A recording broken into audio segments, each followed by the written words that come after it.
ओम शांति। 29 अप्रैल 2026 बाबा का शकार मुरली। मीठे बच्चे, पतित जगह से नाता तोड़ एक बाप से बुद्धि योग लगाओ तो माया से हार नहीं हो सकती। प्रश्न, समर्थ बाप साथ होते हुए भी यज्ञ में अनेक विघ्न क्यों पड़ते हैं? कारण क्या है? उत्तर, यह विघ्न तो ड्रामा अनुसार पड़ने ही है, क्योंकि जब यज्ञ में असुरों के विघ्न पड़े तब तो पाप का घड़ा भरे। इसमें बाप कुछ नहीं कर सकते, यह तो ड्रामा में नोंद है। विघ्न पड़ने ही है, लेकिन विघ्नों से तुम्हें घबराना नहीं है। गीत। कौन है माता कौन पिता है? ओम शांति। बच्चों ने बेहद के बाप का फरमान सुना। यह जो इस जगह के मम्मा बब्बा है, यह जो तुम्हारा नाता है देह के साथ है, क्योंकि देह पहले पहले माता की फिर पिता की लागत होती है, फिर भाई बंधु आदि की होती है। तो बेहद की बाप का कहना है कि इस जगह में तुम्हारे जो माता पिता है उनसे बुद्धि का योग तोड़ दो। इस जगह से नाता नहीं रखो, क्योंकि यह सब है कलियुगी छी नाते। जगह यथार्थ दुनिया, इस पतित दुनिया से बुद्धि का योग तोड़ मुझे एक से जोड़ो और फिर नए जगह के साथ जोड़ो। क्योंकि अब तुमको मेरे पास से आना है, सिर्फ नाता जोड़ने की बात है और कोई बात नहीं और कोई तकलीफ नहीं। नाता जोड़ेंगे वह जिनको डायरेक्शन मिलता है। सतयुग में पहले नाता अच्छा होता है, शतो प्रधान, फिर नीचे उतरते जाते हैं। फिर जो सुख का नाता है वह आहिस्ते आहिस्ते कम हो जाता है। अभी तो बिल्कुल ही इस पुरानी दुनिया से नाता तोड़ना पड़े। बाप कहते हैं मेरे साथ नाता जोड़ो, श्रीमत पर चलो और जो भी देह के नाते हैं वह सब छोड़ दो, विनाश तो होना ही है। बच्चे जानते हैं बाप जिसको परम पिता परमात्मा कहा जाता है वह भी ड्रामा अनुसार सर्विस करते हैं, वह भी ड्रामा के बंधन में बंधे हुए हैं। मनुष्य तो समझते हैं वह सर्वशक्तिमान है, जैसे श्री कृष्ण को भी सर्वशक्तिमान मानते हैं। उनको स्वदर्शन चक्र दे दिया है, समझते हैं उनसे गला काटते हैं, परंतु यह नहीं समझते कि देवताएं हिंसा का काम कैसे करेंगे। वह तो कर नहीं सकते। देवताओं के लिए तो कहा जाता है अहिंसा परमो धर्म था। में हिंसा कहाँ से आई? जिसको जो आया वह बैठकर लिख दिया है। कितनी धर्म की ग्लानि की है। बाप कहते हैं इन शास्त्रों में सच तो बिल्कुल आटे में नमक मिसल है। यह भी लिखा हुआ है कि रुद्र ज्ञान यज्ञ रचा था, उसमें असुर विघ्न डालते थे, अबलाओं पर अत्याचार होते थे। वह तो ठीक लिखा हुआ है। अभी तुम समझते हो शास्त्रों में सत्य क्या है झूठ क्या है। भगवान खुद कहते हैं इस रुद्र ज्ञान यज्ञ में विघ्न पड़ेंगे, जरूर पड़ेंगे। ड्रामा में नोंद है, ऐसे नहीं कि परमात्मा साथ है तो विघ्नों को हटा देंगे। इसमें बाप क्या करेंगे?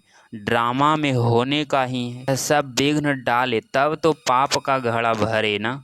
बाप समझाते हैं ड्रामा में जो नोंद है वही होना है। आसुरों के विघ्न जरूर पड़ेंगे। अपनी राजधानी जो स्थापना हो रही है आधा कल्प माया के राज्य में, मनुष्य कितना तमो प्रधान बुद्धि भ्रष्टाचारी बन जाते हैं, फिर उनको श्रेष्ठाचारी बनाना बाप का काम है ना। आधा कल्प लगता है भ्रष्टाचारी बनने में, फिर एक सेकंड में बाप श्रेष्ठाचारी बनाते हैं। निश्चय होने में देरी थोड़ी ही लगती है। ऐसे बहुत अच्छे बच्चे हैं जिन्हों को निश्चय होता है, झट प्रतिज्ञा करते परंतु माया भी तो पहलवान है ना। कुछ न कुछ मनसा में तूफान लाती है। पुरुषार्थ कर कर्मणा में नहीं आना है। सब पुरुषार्थ कर रहे, कर्मातीत अवस्था तो हुई नहीं है। कुछ न कुछ कर्मेंद्रियों से हो जाता है। कर्मातीत अवस्था तक पहुँचने में बीच में ही विघ्न जरूर पड़ेंगे। बाप ने समझाया है, पुरुषार्थ करते करते अंत में जाकर कर्मातीत अवस्था होती है। फिर जो इस शरीर को रहना नहीं है, इसीलिए टाइम लगता है। विघ्न कुछ न कुछ पड़ते हैं। कहाँ माया हरा भी देती है। बॉम्बे से है ना, चाहते हैं बाबा की याद में रहो, परंतु रह नहीं सकते। थोड़ा बहुत टाइम जो पड़ा हुआ है, धीरे धीरे वह अवस्था धारण करनी है। कोई जन्मते ही राजा तो नहीं होता है। छोटा बच्चा धीरे धीरे बड़ा होगा ना, इसमें भी टाइम लगता है। अब तो बाकी थोड़ा समय रहा है। सारा मदार पुरुषार्थ के ऊपर है। अटेंशन देना है। हम कैसे भी करके बाप से वर्षा लेंगे, जरूर माया का सामना जरूर करेंगे। इसीलिए प्रतिज्ञा करते हैं, माया भी कम नहीं है, हल्के से हल्के रूप में भी आती है, तो स्तर के सामने अच्छा जोड़ मारती है। यह बातें कोई शास्त्रों में नहीं है। बाप कहते हैं कि तुम बच्चों को अभी समझाता हूँ। बाप द्वारा तुम सतगति को पा लेते हो, फिर इस ज्ञान की दरकार ही नहीं रहती। सतगति हो जाती है। सतगति कहा जाता है सतयुग को। तो मीठे मीठे बच्चों को लक्ष्य मिला है, यह भी समझते हैं। ड्रामा अनुसार झाड़ पढ़ने में टाइम तो लगता ही है, विघ्न तो बहुत पड़ते हैं। चेंज होना पड़ता है, कौड़ी से हीरे जैसा बनना पड़ता है। रात दिन का फर्क है। देवताओं के मंदिर अभी तक भी बनाते रहते। तुम ब्राह्मण अभी मंदिर नहीं बनाएंगे, क्योंकि वह है भक्ति मार्ग। दुनिया को यह पता नहीं कि यह भक्ति मार्ग खत्म हो, ज्ञान मार्ग जिंदाबाद होना है। यह सिर्फ तुम बच्चों को मालूम है। मनुष्य तो समझते हैं कलयुग अभी भी बच्चा है। उन्हों का सारा मदार है शास्त्रों पर। तुम बच्चों को तो बाप बैठ सभी वेदों शास्त्रों का राज्य समझाते हैं। बाप कहते हैं, अभी तक तुम जो पढ़े हो वह सब भूल जाओ। उसमें कोई भी सतगति होती नहीं। भल करके अल्पकाल का सुख आया है, सदा सुख ही सुख मिले, ऐसे हो नहीं सकता। यह है क्षण भंगुर सुख। मनुष्य दुख में रहते। मनुष्य यह नहीं जानते कि सतयुग में दुख का नाम निशान नहीं होता है। उन्होंने वहाँ के लिए भी ऐसी बातें बता दी है। कृष्णपुरी में कंस था, यह था श्री कृष्ण ने जेल में जन्म लिया, बहुत बातें लिख दी है।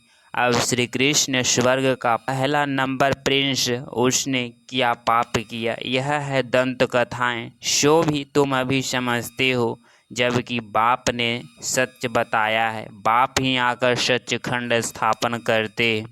सचखंड में कितना सुख था, झूठ खंड में कितना दुख है, यह सब भूल गए हैं। तुम जानते हो, हम श्रीमत पर सचखंड स्थापन करके उसके मालिक बनेंगे।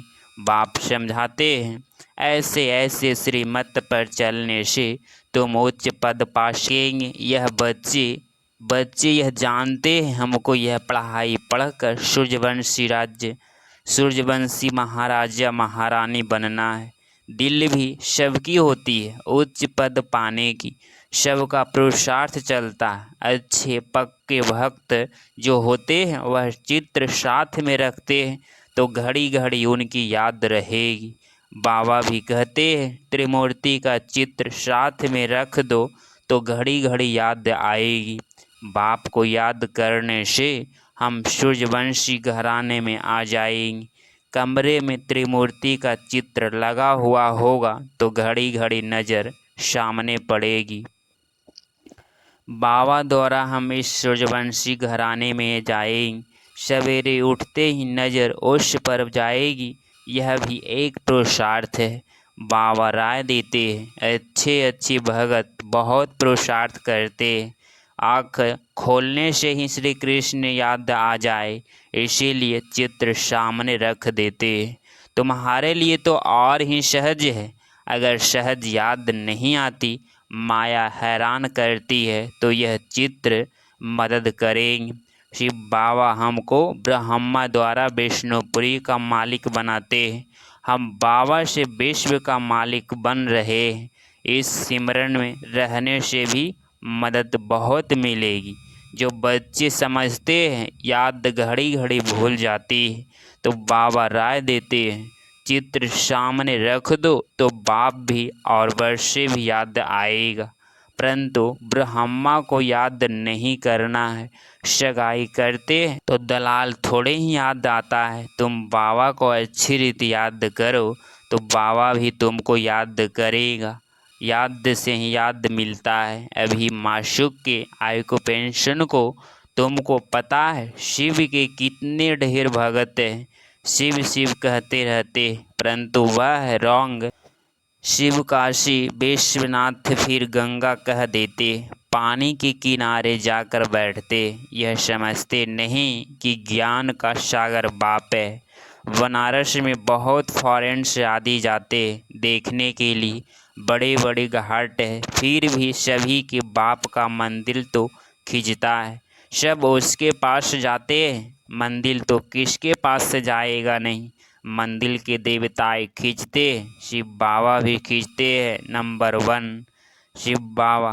फिर सेकंड नंबर में यह ब्रह्मा, सरस्वती, सो विष्णु, विष्णु सो ब्रह्मा, ब्राह्मण सो विष्णुपुरी में देवताएं, विष्णुपुरी के देवताएं सो ब्राह्मण। अब तुम्हारा धंधा यह रहा, हम सो देवता बन रहे हैं तो औरों को भी रास्ता बताना है और सब है जंगल में ले जाने वाला। तुम जंगल से निकाल बगीचे में ले जाते हो, शिव बाबा आकर कांटों को फूल बनाते हैं। तुम भी यह धंधा करते हो, इन बातों को तुम ही जानते हो। कोई राजा रानी तो है नहीं जिनको तुम समझाओ। गाया हुआ है पांडवों को 3 पैर पृथ्वी के नहीं मिलते थे। बाप समर्थ था तो उसको विश्व की बादशाही दे दी। अभी भी वही पाठ बजेगा ना। बाप है गुप्त, श्री कृष्ण को तो कोई विघ्न पड़ न सके। अब बाप आए हैं, बाप से आकर वर्षा लेना है। इसके लिए मेहनत करनी होती है। दिन प्रतिदिन नई नई पॉइंट्स निकलती रहती है। देखने में आता है प्रदर्शनी में समझाने से अच्छा प्रभाव पड़ता है। बुद्धि से काम लिया जाता है कि प्रदर्शनी से अच्छा प्रभाव होता है या प्रोजेक्टर से। प्रदर्शनी में समझाने में चेहरा देखकर समझाया जा सकता है। समझते हो गीता का भगवान बाप है तो बाप से फिर वर्षा लेने का पुरुषार्थ करना है। 7 रोज देना है, लिख कर दो, नहीं तो बाहर जाने से ही माया भुला देगी। तुम्हारी बुद्धि में आ गया, हमने 84 का चक्र लगाया है। अभी जाना है तमो प्रधान से सतो प्रधान बनना है। यह चित्र तो साथ में होने नहीं चाहिए। बड़े अच्छे बिरला आदि की यह बात नहीं जानते कि इन लक्ष्मी नारायण ने यह राज्य भाग कब और कैसे लिया। तुम जानते हो तो तुमको बड़ी खुशी होनी चाहिए। लक्ष्मी नारायण का चित्र लो, झट कोई को समझाएंगे उन्होंने यह पद कैसे पाया। यह बातें बुद्धि से समझने और समझाने की है। मंजिल है ऊंची, जो जैसा टीचर है वह वैसा ही सर्विस करते हैं। देखते हैं कौन कौन सेंटर संभाल रहे हैं अपनी अवस्था अनुसार।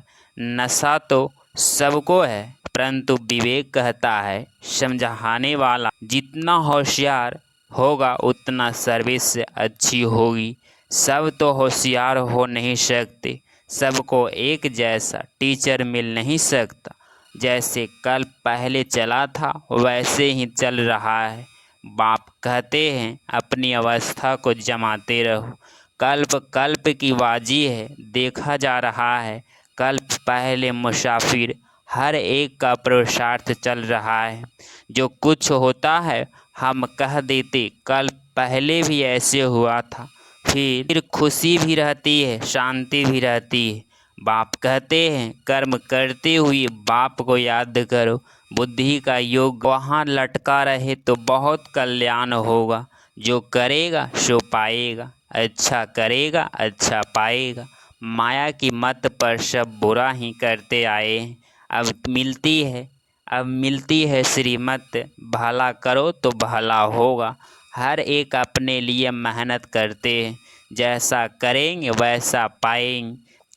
क्यों ना हम योग लगा के सर्विस करते रहे। योग से ही आयु बढ़ेगी। याद यात्रा से निरोगी बनना है तो क्यों ना हम बाबा की याद में रहें।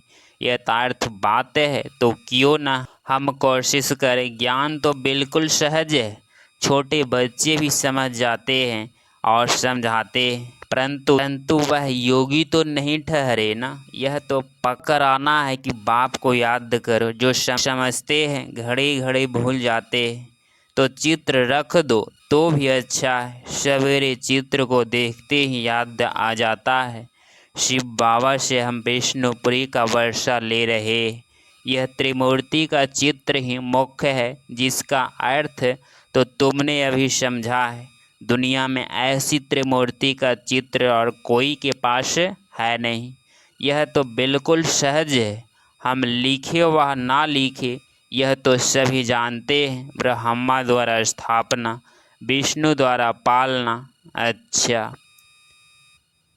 मीठे मीठे सिकलधे बच्चों प्रति माता पिता बाप दादा का याद प्यार और गुड मॉर्निंग।